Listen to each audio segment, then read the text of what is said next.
Hey guys, it's Yishan here. The Lyrilusc Tribrigade deck profile that I did recently had really good success on my channel, so I figured give you guys more of what you want. I've got some gameplay here for you guys today. I've got 3 dueling book matches, and I hope you guys enjoy. Just a quick word though, if you have not seen the deck profile, that deck profile also goes through the basic combos of the deck, and I would recommend watching those first, as the combos in the games tend to be a little bit more complicated because your opponents have interaction and that sort of thing. So go ahead, check that out right now. You probably have already seen a card for it, or it is in the description below. Okay, let's get started on the gameplay. Let's go first game here. We lose rock, paper, scissors, but that's all right. So, you know, this deck has quite a few hand traps in it. And by the way, I'm running a similar list. It's not exactly the same as the one in the video, but it's close enough, right? So it's close enough, as I like to say. It's not too much different. I've just been trying out some new things. So there it is. Okay, let's take a look at our opponent hand. We're fine, but actually our opponent has made us go first in this game. And so I was a little bit befuzzled at the beginning of this game. Now I want to talk about this hand because you don't see the Warbler Fractal combo in this hand, and you're not always going to see it. So we actually have to start out with the Warbler and special summon our Sapphire Swallow. And instead, we're going to add a Cobalt Sparrow here, because we don't have a Cobalt Sparrow yet. And then we're going to pitch an Avian to summon a Karis. That way we can have 2 in our graveyard. So we still haven't used our normal summon, but we need 2 in our graveyard, 2 Tri-Beast types in our graveyard to get the Farrajet. And now this Farrajet's going to be able to summon this Cobalt Sparrow for us. That way Cobalt Sparrow can get its effect and we can get some extra advantage here. So this is going to grab us this Nerval because we haven't normal summoned yet, right? So this is key here. And then we're going to go transpose sort of into the mainline Appaloosa combo, because we still haven't even used our Nerval yet, and Nerval actually is going to have 3 banish to special out a Simorgh, and it's going to turn itself into a Linkruba. So you can see that we didn't open Fractal Warbler, but we were actually able to still open the mainline combo just in a different way. So that shows you the flexibility of this deck here. So during the end phase, we're going to use some more, summon out a statue, and pass the turn. Now, unfortunately, our opponent just dropped Mystic Mine on us, and I wasn't playing Harpies in this iteration of the deck, which you could consider a mistake, but it is what it is, and I don't have an out. I should have probably waited a little bit, actually, in this game to try and see what my opponent was playing, but I was like sort of just like chilling at the time, so I just conceded right away, but that was probably stupid of me. Should have just tried to see what my opponent was playing. But okay, game 2, you know, not too much to say there. Just game 1 lost to Mystic Mine. Let's take a look at game 2 and see how this goes. Because game 2, we actually open Kinkabayu with Fractal, and we're going to be able to go Kinkabayu, special summon this, and you guys have all seen this combo before, but I didn't want to end on the Appaloosa statue because he's running Mystic Mine. So I actually tried to go for a different combo. I used Recital to add Turquoise Warbler. Now this is an interesting line. I want to just pause real quick. If you go Kinka Sparrow, you can add Warbler to special summon this back. This is what I did here. It's not necessary though. The board I end on, you can just do with the standard line through the combo where you have Sapphire and Nerval and special both. I was just playing around with something here. But you guys are going to see what kind of board I end on here, because it's not the usual one. So Swallow can summon Warbler from the hand, Warbler can summon back the Sparrow from the graveyard, and I go straight for a Simorgh. I want it in the extra monster zone.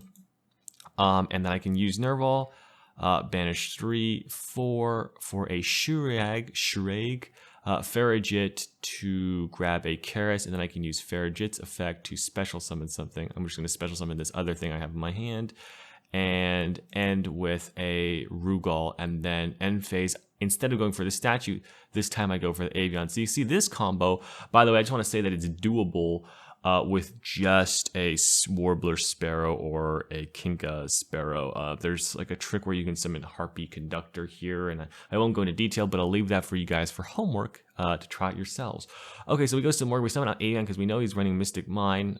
So we're trying this board, which is like a negate and a banish, and has quite a bit of recursion too as well.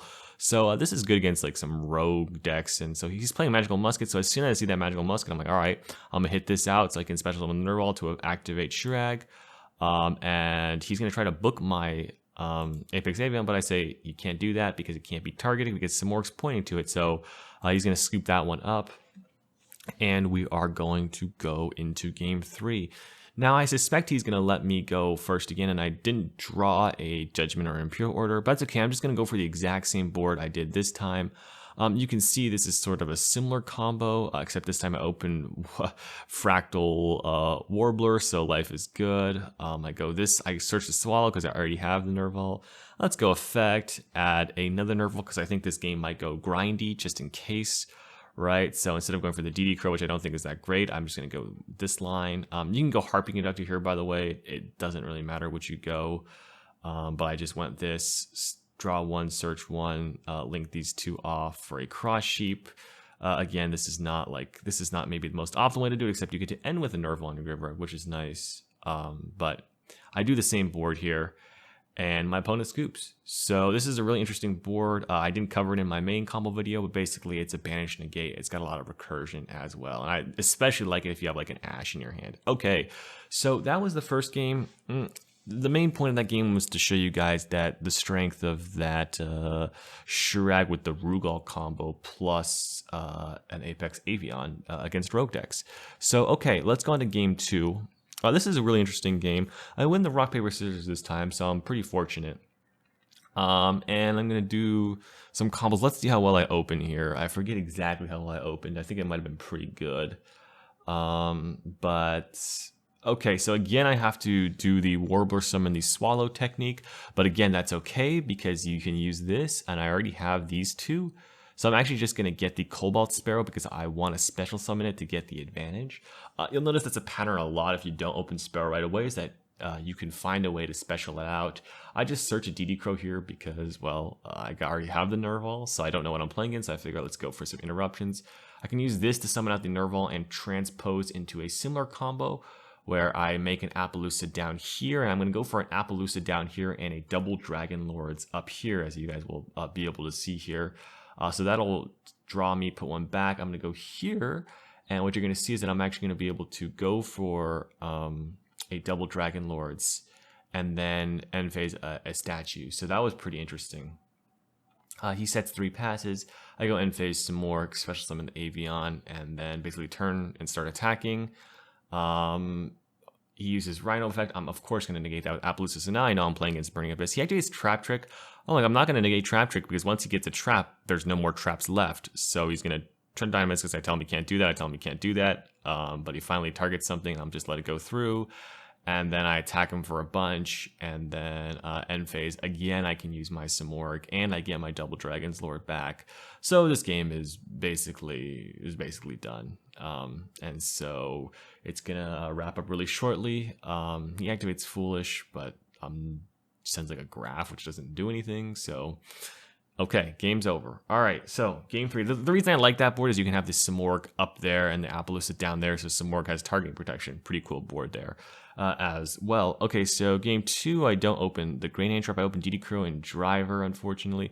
So it makes Dante here, and I see triple trap, and maybe I should have saved my DD Crow here. He sets 3, and I'm like, dang. But I top deck a Lightning Storm. Unfortunately, he flips Anti-Spell, which really sucks. Now, okay, there is a point in the game here where I made a mistake. I could have just set the Lightning Storm and then waited, although I think he would have been able to easily pop it. So I think maybe it's right to try to play through the back row. So I try to play through the back row here. So I just go this. He just strikes it right away, which is unfortunate. I try to play through the back row again, but he just torrentials, and I'm actually out of gas now. If this Driver was like something maybe useful, I had like another Karis or something, then maybe I could have played. But unfortunately, I can't. So I just try to set this Lightning Storm and hope nothing bad happens to it. He ends up going for IP Beatrice play, which is tough for me to deal with, unfortunately, especially with my hand not being so good. And so he attacks me for 825, but we still have some chances here, I think, with this Lightning Storm. So we'll see what happens. We draw a Gamma. Unfortunately, that's not quite the draw we're looking for because it doesn't help us be aggressive. And I try to Gamma one of the Dante effects because I just have this useless Gamma.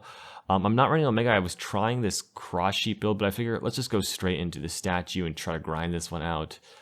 But he's got a bunch of effects, and so this is really not going to go anywhere good for me. He's just going to grind me out. This one Simorgh is not going to be nearly enough to grind He's going to be able to search a tour guide, and unfortunately he's going to be able to game me really quickly next turn.